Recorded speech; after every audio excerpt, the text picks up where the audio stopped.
বাড়িতে মেহমান আসছে। কি আসছে? মেহমান আসেন আপনাদের এলাকায়?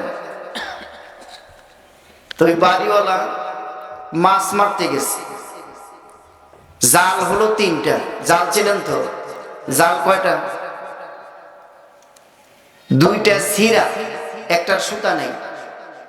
2টা জালের, 3টা জালের 2টা ছিঁড়া, একটার কি নেই। তো এই সুতা নেই, সেই জাল নিয়ে গেছে মাছ মারতে।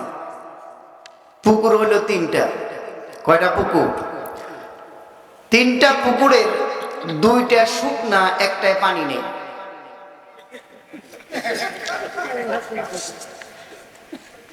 দুইটা শুকনা, যেইটায় পানি নেই সেটা জাল ফেলাইছে। মাছ ধরছে 3টা। কয়টা? 2টা মরা, একটা রাপ্তা নাই।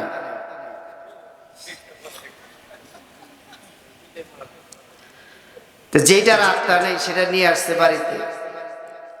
কুটে রান্না বান্না করবে। পাতিল হলো 3টা, 2টা ভাঙ্গা, একটা তলি নেই।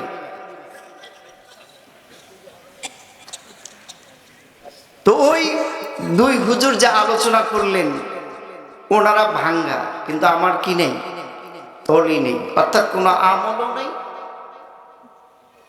এরপরে কোনো জ্ঞানও নেই।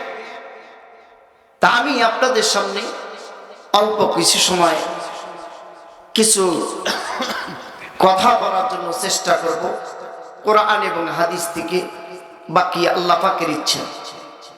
আল্লাহ পাক রব্বুল আলামিন আল্লাহর পরে সর্বপ্রথম কি বানাইছেন আপনারা বলতে পারবেন? আল্লাহ পাক সর্বপ্রথম আমার আপনার নবীর নূর তৈরি করেছেন। সুবহানাল্লাহ। আমার আপনার নবীর নূর তৈরি করে আল্লাহ পাক হাতে নিয়ে এই নূরের জিকির করেছেন আল্লাহ নিজেই 40 লক্ষ বছর। সুবহানাল্লাহ। আল্লাহ নিজেই জিকির করেছেন, আমার আপনার নবীর জিকির করেছেন। এই নূরটা ছেড়ে দেওয়ার পর আবার আমার আপনার নবীর নূর আল্লাহ পাকের প্রশংসা, তাসবিহ, তাহলিল গাইছেন 40 লক্ষ বছর। 40 কত গেল? 80 লক্ষ বছর। সর্বপ্রথম আল্লাহ পাক রব্বুল আলামিন আমার আপনার নবীর নূর তৈরি করেছেন। সুবহানাল্লাহ। এরপরে আল্লাহ এই আমার আপনার নবীর খাতিরে আসমান, জমিন, পাহাড়, পর্বত, নদী, নালা, খাল, বিল, জান্নাত, জাহান্নাম সব তৈরি করেছেন।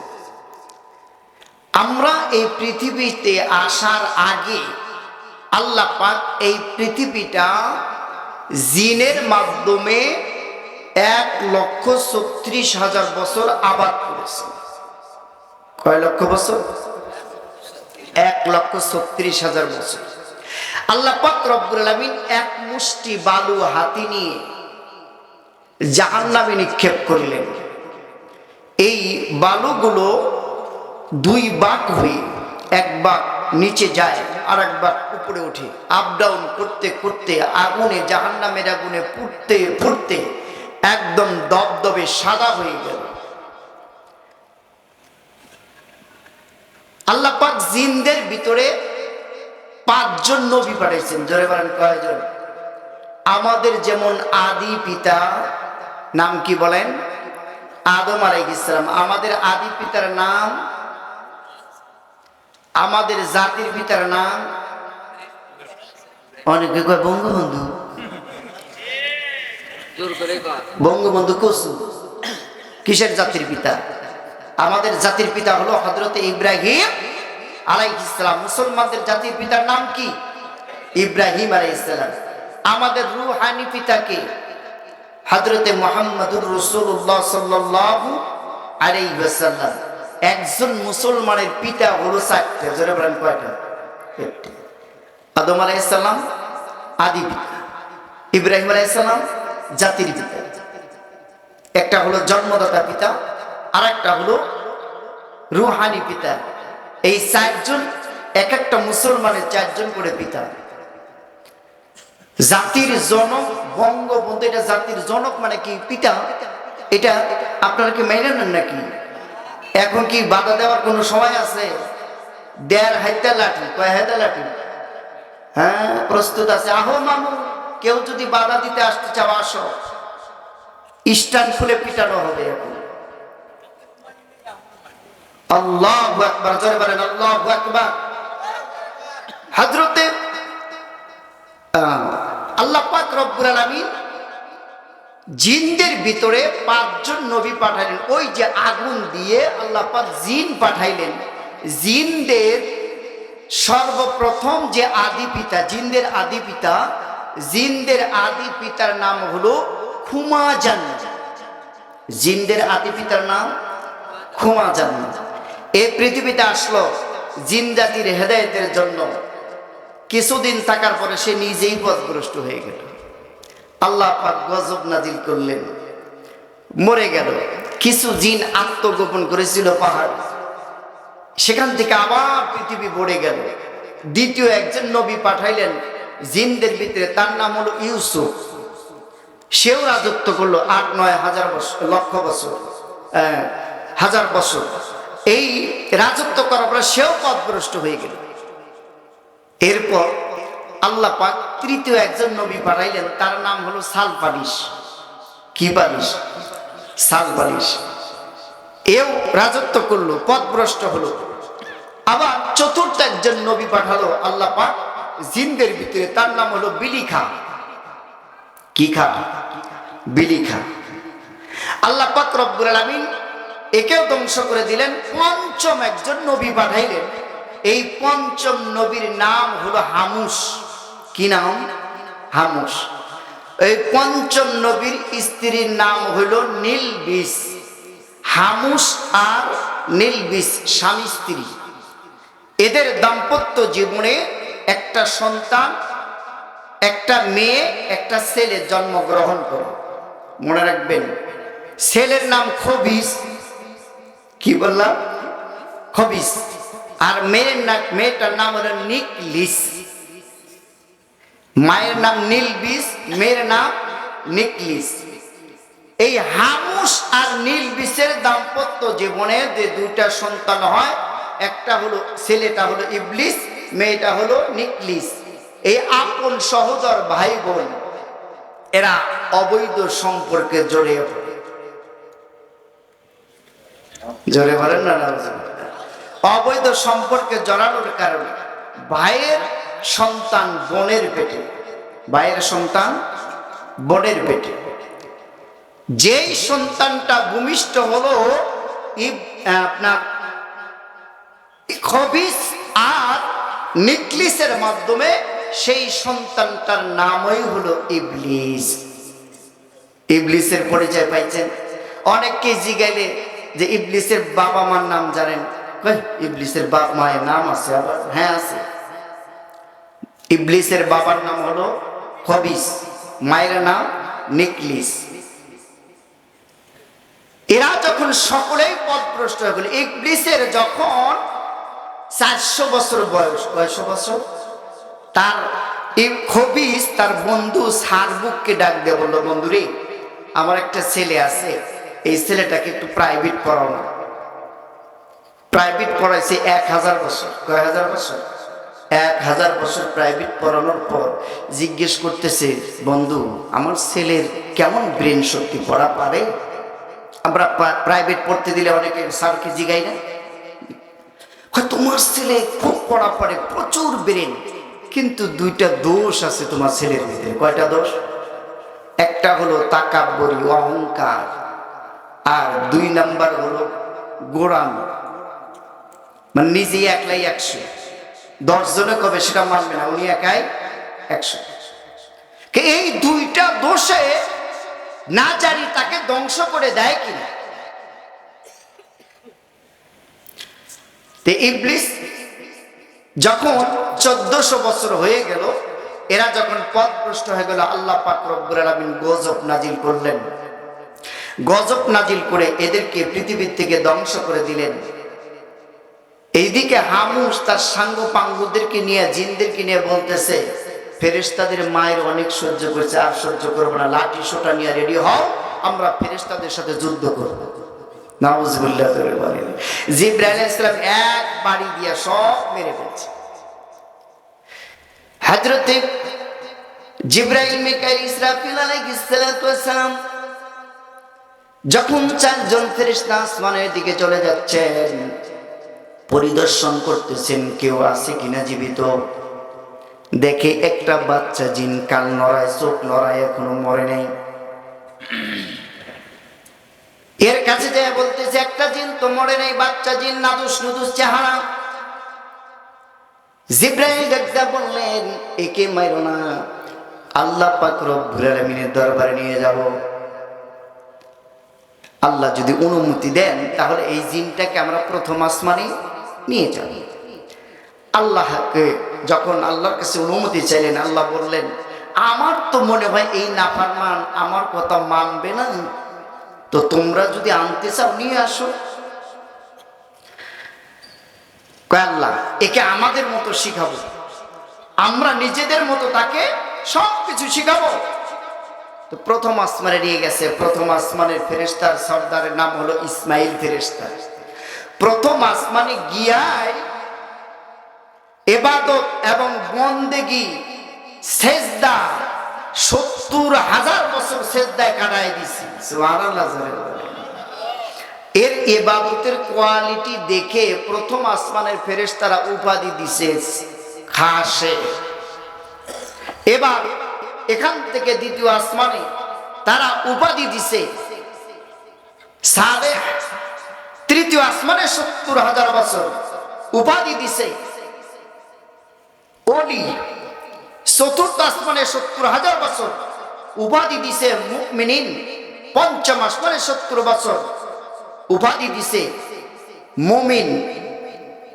এরপরে ষষ্ঠ আসমান, সপ্তম আসমানে যাওয়ার পরে তাকে এই ইবাদতের কোয়ালিটি দেখে উপাধি দেওয়া হয়েছে মুআল্লিমুল মালায়েকা, ফেরেশতাদের উস্তাদ। ফেরেশতাদের উস্তাদ হয়ে গেল। ইবলিস ডাকতে বলে আল্লাহ গো, তুমি আমাকে সবকিছু দিয়েছো, আমার আরো 2টা চাওয়া বাকি আছে। আল্লাহ তুমি জমিন থেকে প্রথম, দ্বিতীয়, তৃতীয়, চতুর্থ, সপ্তম পর্যন্ত নিয়ে আসলাম। আমি তোমার কাছে আরো 2টা আবেদন করব। এক নাম্বার হলো মাবুদ, আমাকে তোমার লৌহে মাহফুজ দেখানো লাগবে। 2 নাম্বার হলো আমি তোমার সিদরাতুল মুনতাহা দেখতে চাই। আল্লাহ বললেন ফেরেশতারা নিয়ে আসো। এইবার যখন তাকে সিদরাতুল মুনতাহা থেকে নিয়ে লৌহে মাহফুজ পর্যন্ত পৌঁছে দেওয়া হলো, লৌহে মাহফুজের ভেতরে 6 লক্ষ মাইল প্রশস্ত, 8 লক্ষ মাইল লম্বা। এই লৌহে মাহফুজের ভিতর দুনিয়ার শুরু লগ্নের থেকে কিয়ামত পর্যন্ত যা হবে সব লেখা আছে। বিভিন্ন জায়গায় লেখা ওয়ামা আরসালনাকা ইল্লা রাহমাতাল লিল আলামিন। এক জায়গায় লেখা আছে লানাতুল্লাহি আলা ইবলিস, পিছনে তাকায় দেখে লানাতুল্লাহি আলা ইবলিস, ইবলিসের উপরে অভিশাপ, লানত। ইবলিস কয় আল্লাহ এই যে ইবলিসের উপরে লানত, এটা কে? এই নাফরমানটা কে? আমার সাথে একটু পরিচয় করে দেন, আমি তাকে হেদায়েত দেই, কিছু শিখাই। কিছু শিখাতে যদি পারি তাহলে তো ভালোই হবে। আল্লাহ কয় তুমি ধৈর্য ধরো, জানতে পারবা। ইবলিস সেজদা দিল, 1000 বছর সেজদায় কাটায় গেল ওই লানতের থেকে বাঁচানোর জন্য। 1000 বছর পরে মাথা উঠানোর পর ইবলিস তাকায় দেখে সেই শব্দের লেখা নাই, মুছে গেছে। এখন সেখানে লেখা আছে আর একটা শব্দ, সেই শব্দটা হলো আমার সঙ্গে সকলে পড়বেন, আউযু বিল্লাহি মিনাশ শাইতানির রাজিম। আগেরটার চেয়ে আরো মারাত্মক। অভিশপ্ত মারদুদ শয়তান থেকে আমি কার কাছে পানা চাই? আল্লাহর কাছে পানা চাই। কুকুর ঘেউ ঘেউ করে, ওইখানে পড়বেন আউযু বিল্লাহি মিনাশ শাইতানির রাজিম, আউযু বিল্লাহি মিনাশ শাইতানির রাজিম। দেখবেন কুকুরের ভগভগানি থেমে গেছে। আপনি পড়বেন। ইবলিস এবার দেখে আর মারাত্মক লেখা, ডাকতে বলেন, আল্লাহ শয়তানের মারদুদকে আমার সঙ্গে পরিচয় করে দাও, আমি তাকে হেদায়েত করি। আল্লাহকে পরে জানতে পারবে। আরো 1000 বছর সেজদায় কাটিয়ে দিয়েছে। এবার সিদরাতুল মুনতাহায় আসার পরে আল্লাহ পাক রব্বুল আলামিন ডাক দিয়ে বললেন, খারাপ লাগতেছে মনে হয় আপনাদের, এমন কিছু তথ্য, নতুন কিছু জানবেন আজকে যার জীবনেও শুনেন নেই। আল্লাহু আকবার, সবাই বলেন আল্লাহু আকবার। তো ইবলিস আসার পরে আল্লাহ বলতেছেন, এই ইবলিস, মনে করো একজন মনিব তার গোলামকে জীবনে যা চাইছে সব দিয়েছে, কোনো আশা অপূরণ রাখেন নাই। এখন ওই গোলাম যদি মালিকের অবাধ্য হয় তার কি শাস্তি হতে পারে? ইবলিস কয়, আল্লাহ তুমি তো তোমার চেয়ারে বসে রয়েছে, আমি যদি তোমার চেয়ারে বসতাম তাহলে আজীবন তাকে লানত করতাম। আল্লাহ কয়, তুমি এইটা কাগজে লেখো তো। ইবলিস লেখছে, লেখার পরে আল্লাহ কি করবো? কয়, এটা পকেটে ভাঁজ করে রেখে দাও, ভবিষ্যতে কাজে লাগবে। এটা পকেটে রেখে দাও, ভবিষ্যতে কি লাগবে? কাজে লাগবে। রেখে দিয়েছে।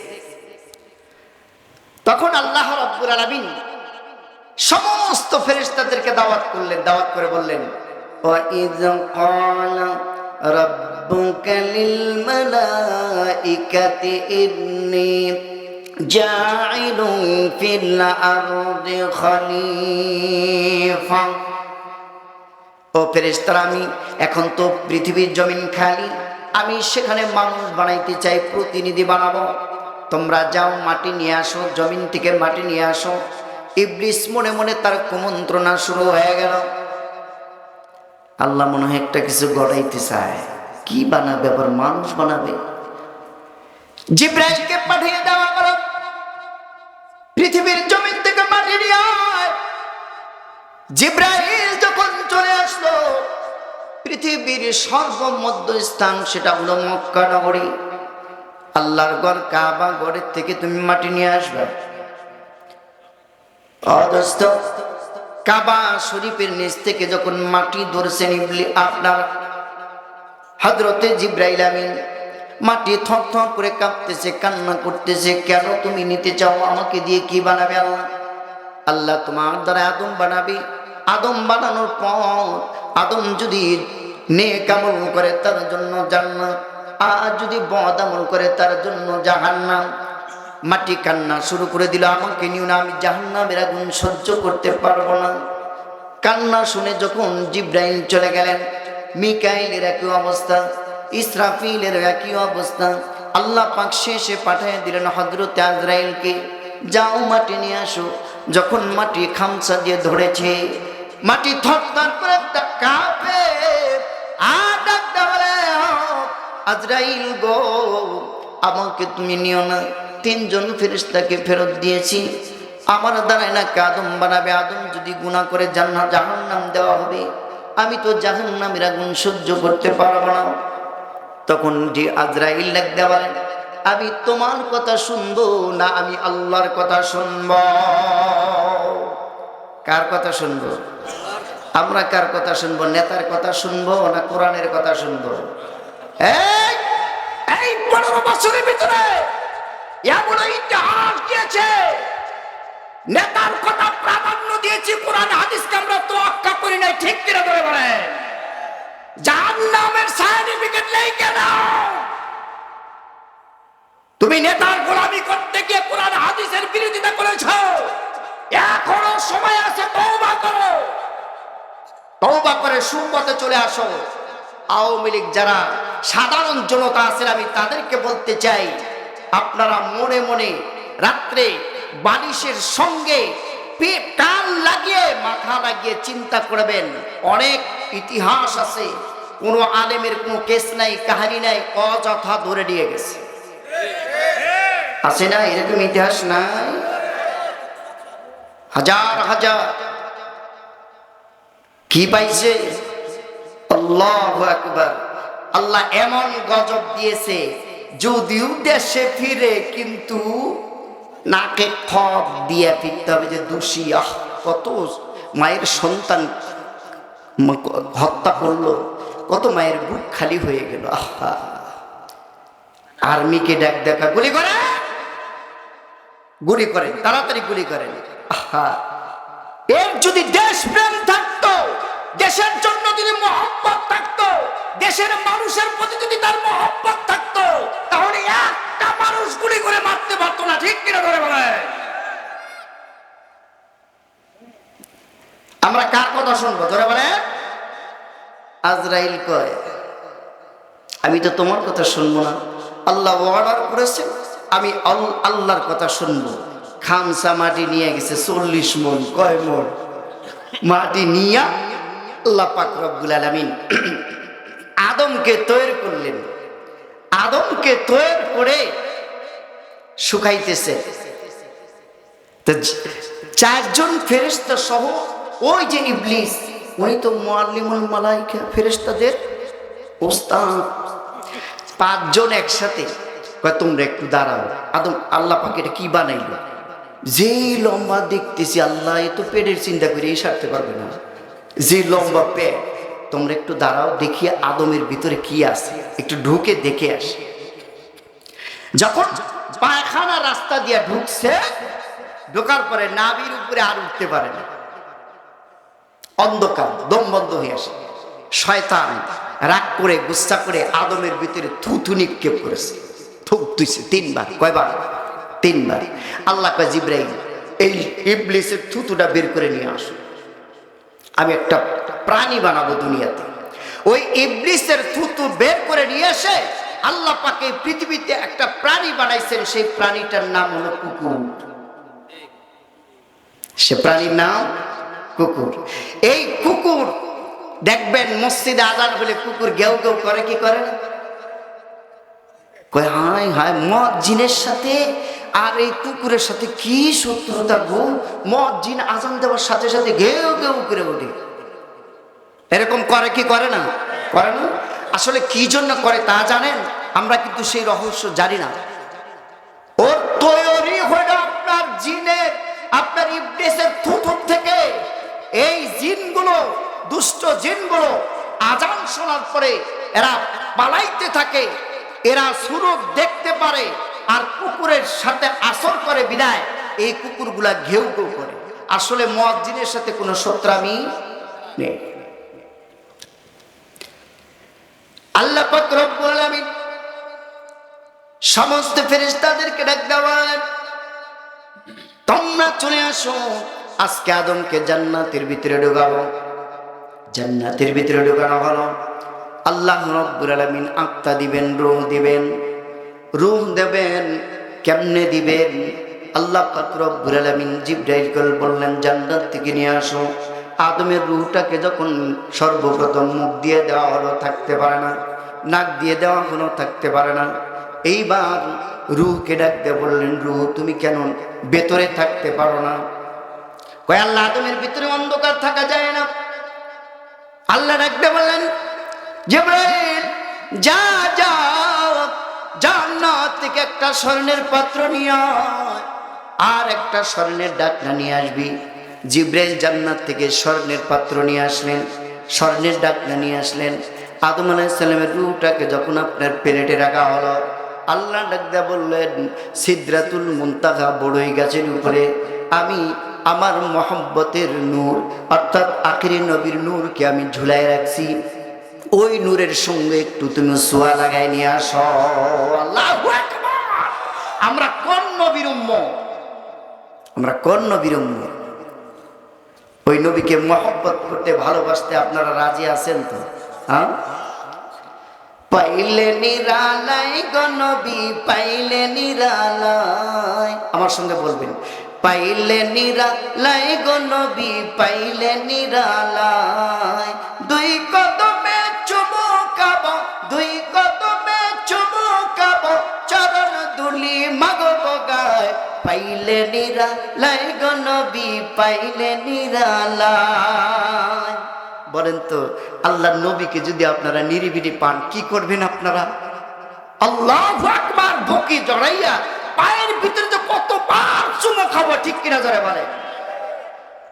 দয়াল নবী কত দূরে,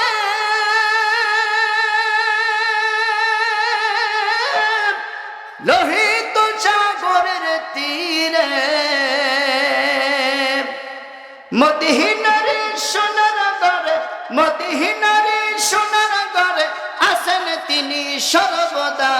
পাইলে নিরালাই গো নবী, পাইলে নিরালাই, পাইলে নিরালাই গো নবী। বলেন বলেন বলেন, পাইলে নিরালাই গো নবী, পাইলে নিরালাই। উম্মতি উম্মতি বলে কান্দের নবী জীবন মরে, এখনো কান্দেন নবী, এখনো কান্দেন নবী, পাপী উম্মতের মায়ায়। পাইলে নিরালাই গো নবী, পাইলে নিরালাই, পাইলে নিরালাই গো নবী। একটু জবান খুলেন সবাই, বলেন পাইলে নিরালাই গো নবী, পাইলে নিরালাই। কান্দি আমি বাংলায় বসে, দাও না দেখা একবার সে।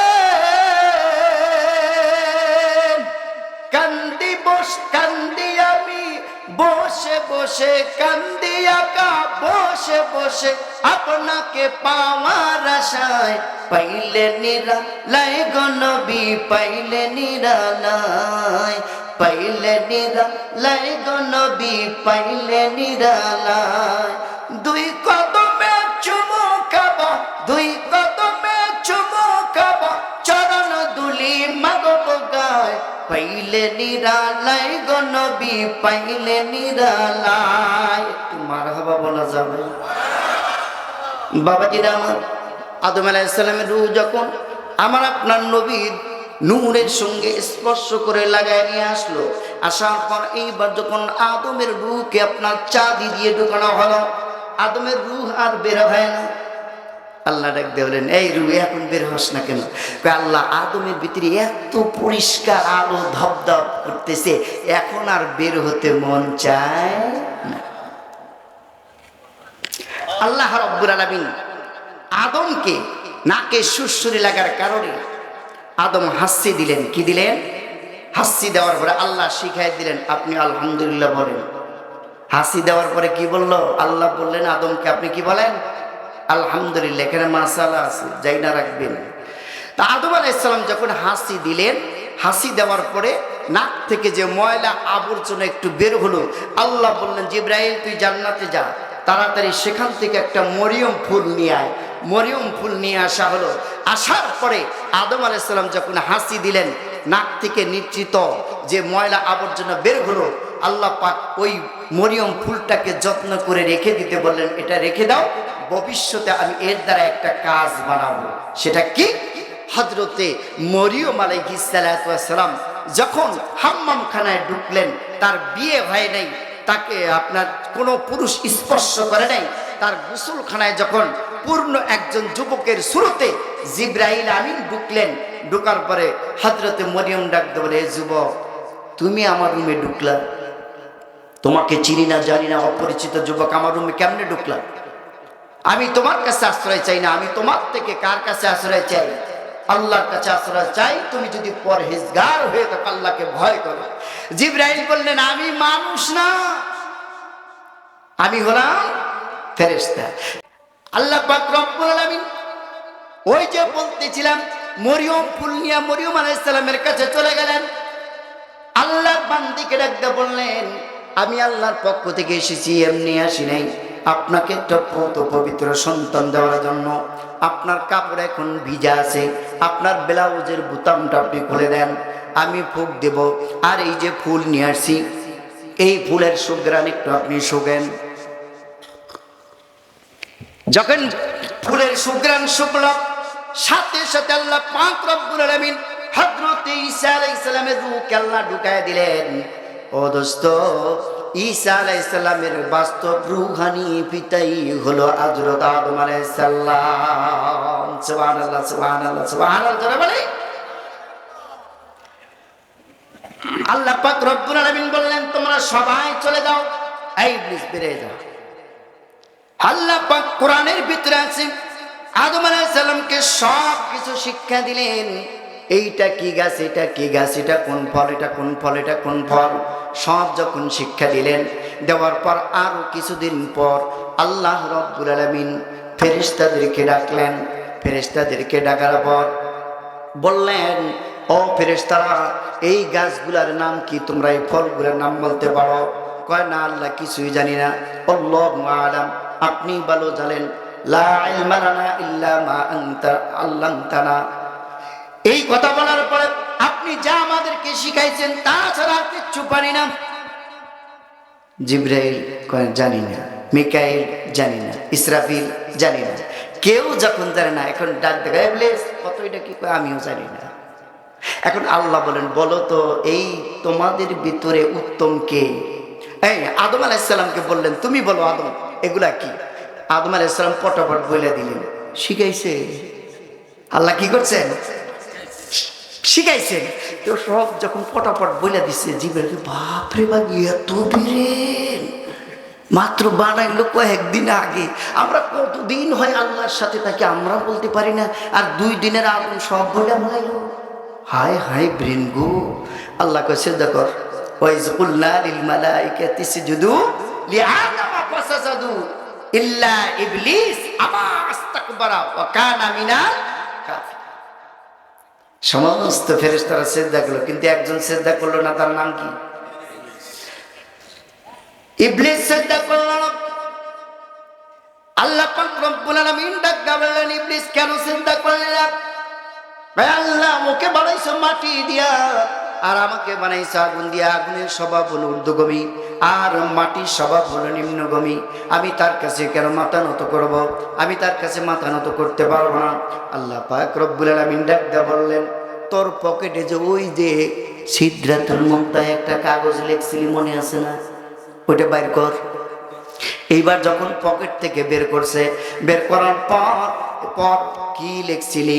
কয়, যে ব্যক্তি তার প্রভু সব কিছু দিয়েছেন, তার প্রভুর যদি হুকুম অমান্য করে তার কি শাস্তি হতে পারে?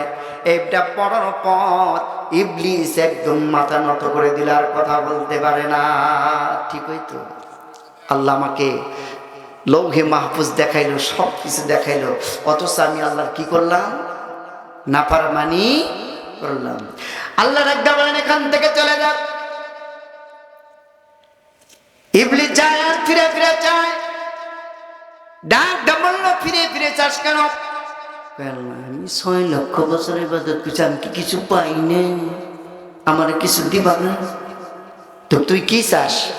কইতে, আমাকে কিয়ামত পর্যন্ত হায়াত দাও, যখন যে সুরত ধরতে যাবো সেটা যেন ধরতে পারি দাও, আর মানুষের রগে রগে রন্ধে রন্ধে যেন ঢুকতে পারি, পশমের গোড়ায় গোড়ায় যেন ঢুকতে পারি, সেটা দাও। দিলাম। এই 4 দিক, ডান দিক, বাম দিক, সামনে পিছনে, চতুর্দিক থেকে ধোঁকা দিয়ে যেন তোমার বান্দাদেরকে আমি জাহান্নামে নিতে পারি, এটাও দিলাম। ইবলিস নাচতে নাচতে খুশি যাইতেছে। এই এত খুশি কয়? আল্লাহ, ক্ষমতা এবার ভাগাভাগি হয়ে গেল। ইবলিস কি কয়? ক্ষমতা ভাগাভাগি হইল, তোমার অর্ধেক আমার অর্ধেক। কেমনে? তুমি চাইবা তোমার বান্দাদেরকে জান্নাতে নিতে, আর আমি চাবো একটা আদম সন্তান জান্নাতে যাইতে দিব না, সব কোথায় নিয়ে যাবো? জাহান্নামে নিব। তুই সামনে পিছনে ডানে বামে চাইছস, কিন্তু আমার কাছে আর একটা দিক আছে, সেটা হলো মাটির দিক। কোন ব্যক্তিকে যারা জীবন গুনাহ করার, সে যদি 2 রাকাত নামাজ পড়ে আমার কাছে দোয়া করে আর সিজদা দেয়, আমি তোর সারা জীবনের করানো গুনাহ সব মুহূর্তের মধ্যে মাফ করে দেব। আর আমার বান্দাদেরকে আমি একটা ইসমে আজম শিখাবো। এই ইসমে আজম যদি সে পড়তে পারে তাহলে তার জিন্দেগীর সব গুনাহ আমি মাফ করে দেব। তাহলে তো ভালো হইল। ইবলিস কি কয়? এটা আরো ভালো হলো। সারা জীবন শয়তানি করবো, আমিও শেষে গিয়ে ইসমে আজম করব। আমিও শেষে গিয়ে কি করবো? ইসমে আজম করব। ইবলিস খুশি হইস না। ইসমে আজম কি শুনবেন? ওই যে আগে হুজুরে আলোচনা করেছে, তাহলে আমরা এই কথাগুলো গুরুত্ব দেই না। আল্লাহ নিজে বলছেন ইসমে আজম, আস্তাগফিরুল্লাহ রাব্বি মিন কুল্লি যামবি ওয়া আতুবু ইলাইহি ওয়া লা হাওলা ওয়া লা কুওয়াতা ইল্লা বিল্লাহ। মুমতাজের গান বের হয়, আসিফ খানের গান বের হয় মুখ দিয়া, ও বিভিন্ন শিল্পীদের গান বের হয়, কিন্তু তোমার জবান দিয়ে আস্তাগফিরুল্লাহ বের হয় না। এরকম মানুষ আছে না নাই? যত গুনাহ করবেন, যতই গুনাহ করেন না কেন, মুহূর্তের মধ্যে আল্লাহর কাছে মাফ চাওয়া। যারা বলেন কি করে চাওয়া? আল্লাহ কুরআনুল কারীমে ডাকতে বলেন, ওয়াসারিউ ইলা মাগফিরাতিম মির রাব্বিকা ওয়া জান্নাতুন আরদুহাস সামাওয়াতু ওয়াল আরদু উইদ্দাত লিল মুত্তাকিন।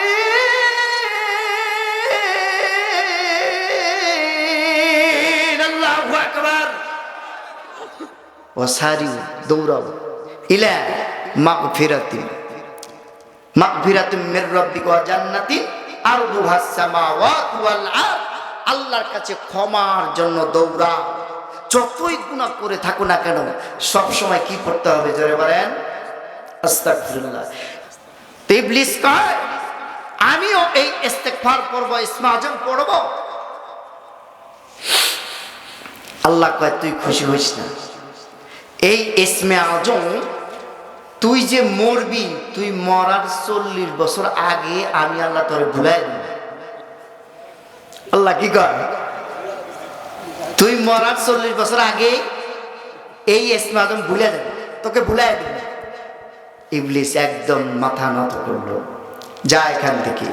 একজন ফেরেশতা নিযুক্ত করলো, বর্তমান জেরুজালেম যে ইসরায়েল আছে ওই দেশে পাঠিয়ে দিল। একটা করে চর দিবি সকালে, আর একটা করে চর দিবি বিকালে।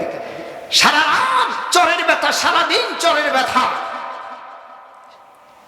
6750টা চর খাওয়ার পরে রাখলাম এইদিকে ইবলিসের কথা। ফেরেশতারা ইবলিসের সাথে আল্লাহর সাথে এই কথোপকথন দেখে ফেরেশতারা মাথা উঠে আবার সিজদা দিচ্ছে। সুবহানাল্লাহ, যারা বলেন আবার সিজদা দিচ্ছে। আল্লাহ বলেন এই আবার সিজদা দিলা কেন? কয় আল্লাহ তোমার হুকুম না মাইনা ইবলিস কি হয়ে গেছে? শয়তান হয়েছে।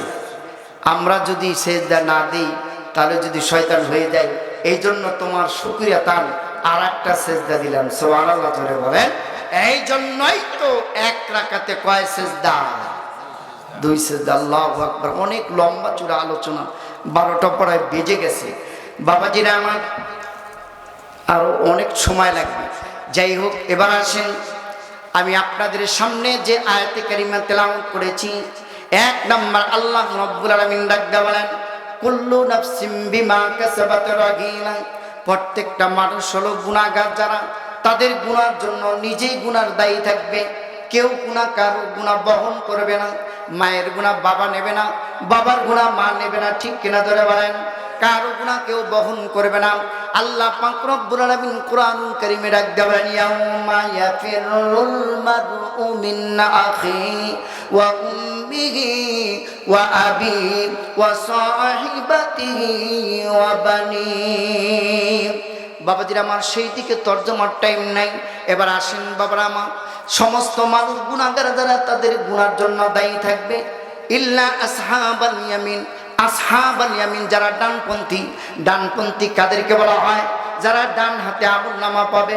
ফাআম্মা মান উতিয়া কিতাবাহু বিয়ামিনি ফাসাউফা ইউহাসাবু حسابا يسيرا وينقلب إلى أهله مسرورا الله أكبر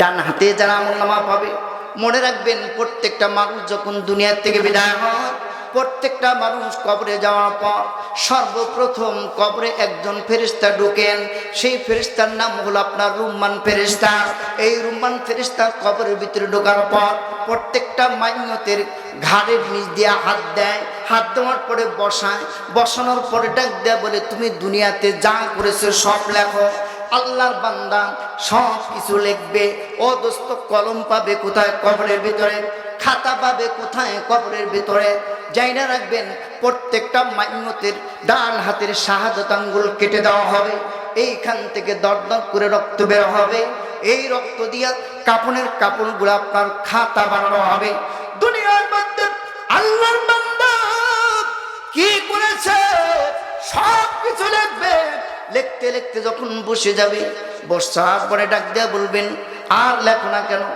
তুমি কি খারাপ কাজ করেছো সেটাও তো লেখো আল্লাহর বান্দা লিখতে যাবে না গুনার কাজগুলো রুম্মান ফেরেশতা এমন যদি ধমক দিবেন ধমক খাওয়ার পরে সে লিখতে থাকবে আমি আওয়ামী লীগ করেছি আমি 3 জন গুলি করে মারছি আমি 4 জনের লেট্রিন চুরি করে খাইছি আমি 5 জনের বিজিবি কার্ড খাইছি আমি অমক হুজুরের জেলখানায় ঢুকাইছিলাম আমি অমকরে মারছি আমি অমকের সম্পত্তি দখল করে খাইছি আমি এমপি ছিলাম দুনিয়ার ভিতরে গরিব মানুষের জায়গাগুলো আমি দখল করে করে খাইছি এই গুনাহগুলা লিখতে লিখতে যখন বিরাট লম্বা পরিধি হয়ে যাবে এটাকে বলা হয় কিতাবুন মারকুম আমলনামা এই আমলনামা লেখার পর ওয়া আম্মা মান উতিয়া ওয়ারা জাহরিহি যারা আপনার ডান হাতে আমলনামা পাবে তারা তো খুশিতে বাগবা কিন্তু যারা বাম হাতে আমলনামা পাবে এরাও তখন ডান হাত আল্লাহর কাছে অগ্রসর করবে আমাদেরকে আমলনামা দেওয়া হোক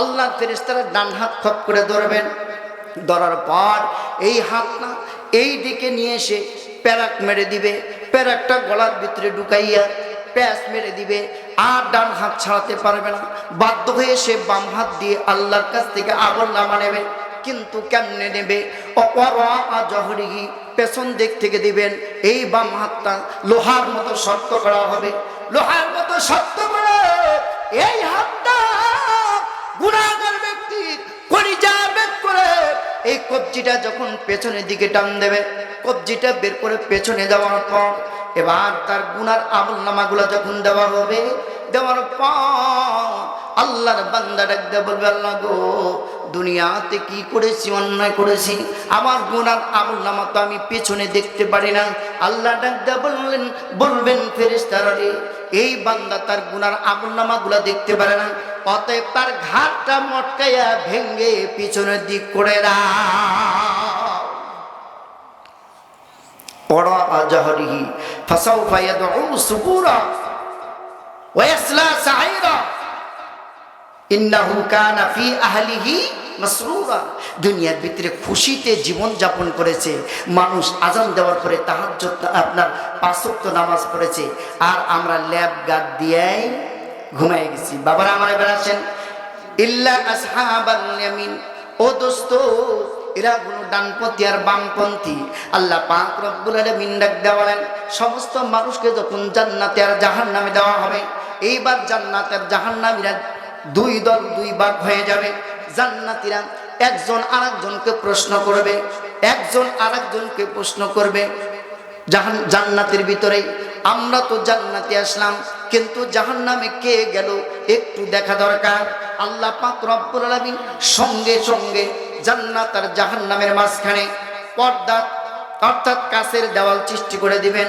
কাচের দেওয়াল থেকে এপারও দেখা যায় ওই পারও দেখা যায় শহরের ভিতরে দেখেন আর অনেক কিছু শপিং মলে সাজায় রাখছে তো জান্নাতীরা জাহান্নামীদেরকে দেখবে জাহান্নামীরা জান্নাতীদেরকে দেখবে দেখার পরে আল্লাহু আকবার ওই জান্নাতীরা বলবে কি ব্যাপার চিনবে যে আমাদের পাশের আব্দুল মজিদ ভাইরে দেখি জাহান্নামে জ্বলে এক বোন আর এক বোনকে বলে আমাদের লাইলিয়া ফাতিহি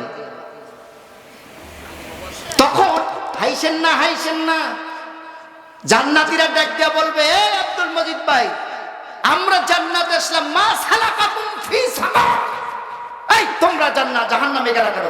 আমাদের পাশাপাশি বাড়ি ছিল, পাশাপাশি দোকান ছিল, পাশাপাশি খায়াতাবাদ করেছি, পাশাপাশি জীবন যাপন করলাম, এক স্কুলে মাস্টারি করলাম, একই জায়গায় সারা জীবন কাটিয়ে দিলাম, আমি আসলাম জান্নাতে, আর মা সালাকাকুম ফি সাকার, তুমি গেলা কেন জাহান্নামে? জাহান্নামে গেলা কেন? এই জাহান্নামীরা চারটা জবাব দিবে, জোরে বলেন কয়টা? এক নাম্বার জবাব, লাম নাকু মিনাল মুসাল্লিন।